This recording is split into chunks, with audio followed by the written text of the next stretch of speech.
Obama decided to ignore his critics, go ahead with a 3-day series of political fundraisers. Here's our senior White House correspondent, Jim Acosta. Just before the president's 3-day Democratic fundraising trip on the West Coast, aides arranged a last-minute stop at the Dutch embassy, where Mr. Obama offered his condolences to the Netherlands for the passengers killed aboard Flight 17.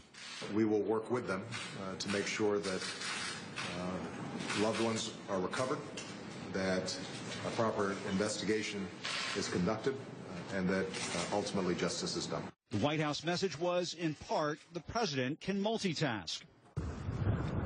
Which is why, even with the Flight 17 investigation and the violence in Gaza that prompted the FAA to halt flights into Israel, the president has no plans to scrap this week's schedule. That includes 5 fundraisers on the West Coast.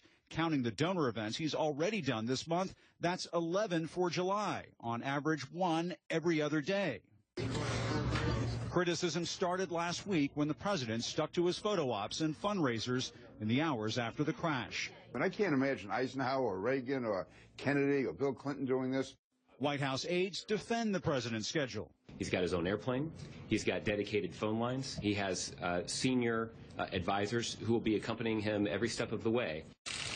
And they point to key administration officials in various hotspots. Secretary of State John Kerry in the Middle East and Chief of Staff Dennis McDonough in Berlin to mend fences after the U.S.-German spying scandal. While Mr. Obama will be courting donors at an event hosted by TV producer Shonda Rhimes, his defenders note other presidents have raised Hollywood money too, as George W. Bush did with Arnold Schwarzenegger during the Iraq War. I'm aware that they handed out the Oscars last Sunday night. Terminator 3 didn't win any. But there's one stop the president won't be making this week. After exploring an appearance on Jimmy Kimmel Live, the White House pulled the plug. That is at least in part related to the challenges of doing a comedy show and of some of these other more serious matters that the president's dealing with in the international scene. And the White House was issuing some strong hints today that if events heat up overseas, the president may be heading back to Washington quickly. Wolf, he may bail on these fundraising trips if things get too hot at some of these hot spots overseas, Wolf.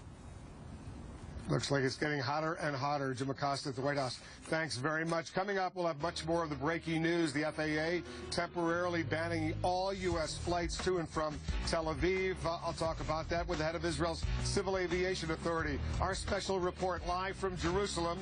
That's next.